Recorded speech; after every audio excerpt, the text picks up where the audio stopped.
Hello there and welcome everyone to another episode of Swedish Embedded TV Live. Today we're going to be discussing three different topics. Number one, the IoT and how it's expanding right now. Number two, Bitcoins and cryptocurrencies. And number three, why North Korea is dark at night. And all of these things are connected together. So let's get started. Keep watching. Number one, I want to bring up an article here. Let's see. I'm just going to switch the view, and number one is a startup called Legible.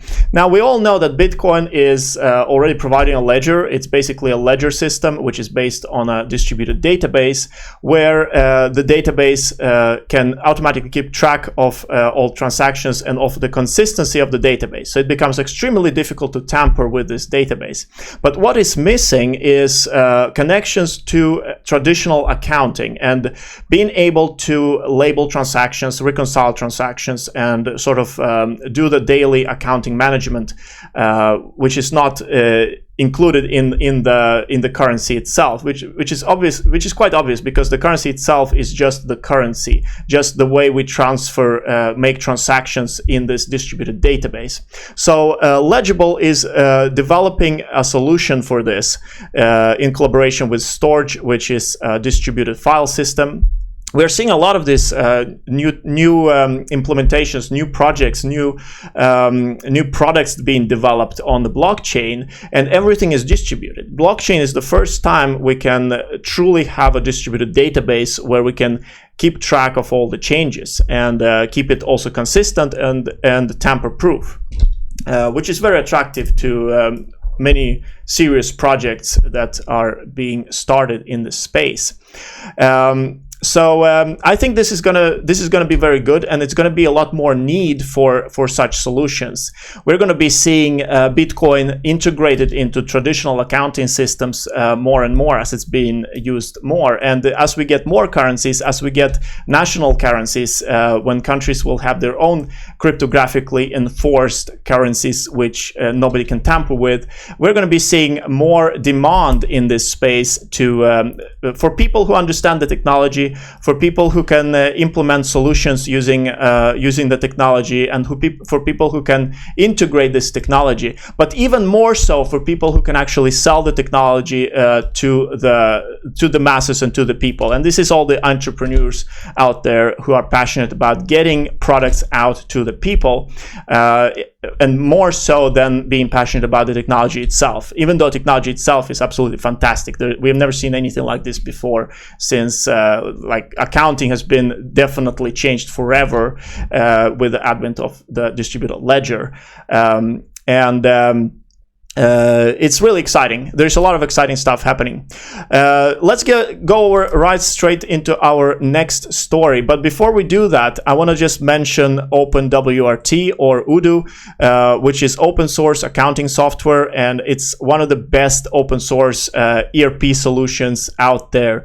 They use a very interesting business model where you have a subscription. You basically have a subscription to the application, but the application is open source at the same time, but it's a lot easier to have a subscription so that you can just have Odoo host your database, and you can just download applications, and you pay extra for the different applications that you choose to use. And they have everything in there. This is just a handful of plugins. There's a lot of open source plugins and plugins that people develop independently for the system. I think this is one of the fastest growing projects in the area of CRM and sales tracking ERP solutions.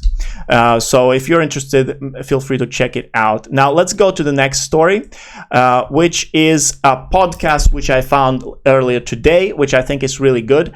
It's called Blockstars. It's created in collaboration with Ripple, where Ripple interviews CEOs in the cryptographic space, in the cryptocurrency space. And it's really interesting to listen to people who are in the business and doing developing innovative solutions for everyday problems using the blockchain technology. So go and check it out. It's available on Spotify, and I think it's also available on Apple, on iTunes, and probably somewhere else as well. But you can just search Google for this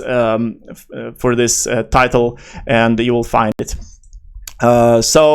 Moving on, our next thing is the IoT, and how it's definitely IoT right now. IoT is getting so much. It's like the corona pandemic for IoT is like a ticket to the moon. IoT is now considered for everything, for tracking interaction between people. And by IoT, I think we need to clarify that a little bit. By IoT, we're thinking about interconnected devices, where devices can collaborate in networks of devices and do so independently.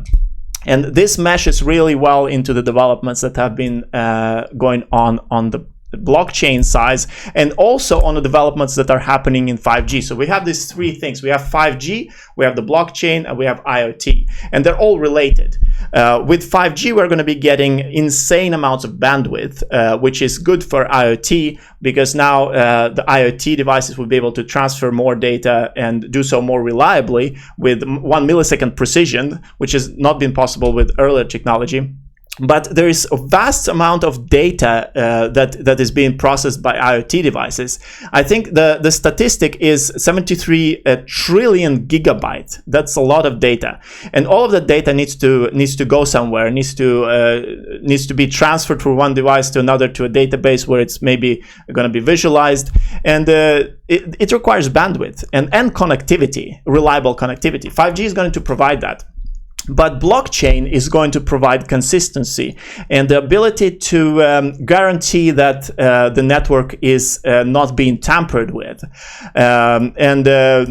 All of these three technologies are really like made for each other. They're going to be developed in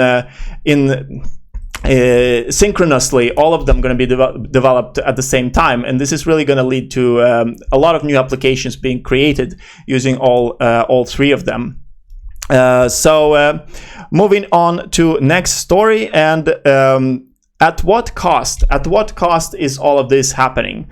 And I found this statistic about the cost of Bitcoin mining, and this is the mining process is basically solving the cryptographic puzzle of finding a hash which has a number of leading zeros. So you're basically brute forcing a hashing algorithm SAH256, and you need to find a hash which has a number of leading zeros, and it's a very it's a random process. You just try different hashes, and then you arrive at the hash that comes below the threshold set by the network.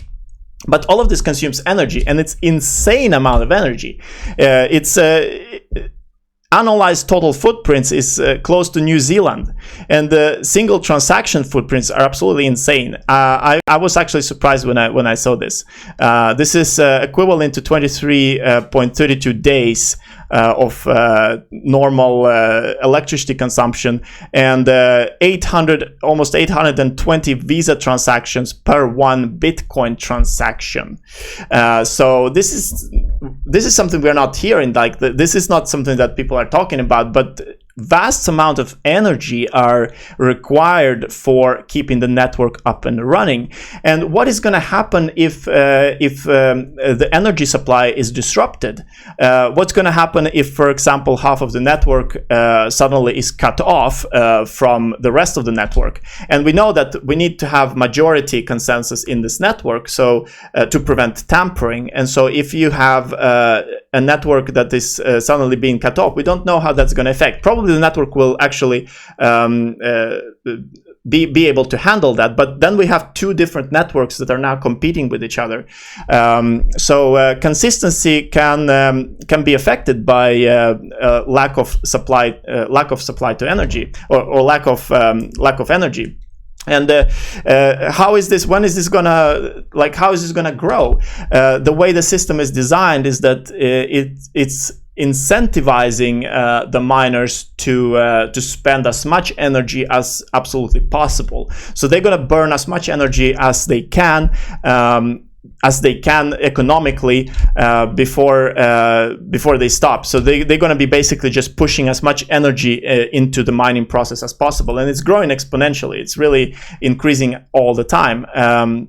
And so when is this? How is this going to develop? We just have to wait and see. We are probably going to be seeing vast increases in energy consumption.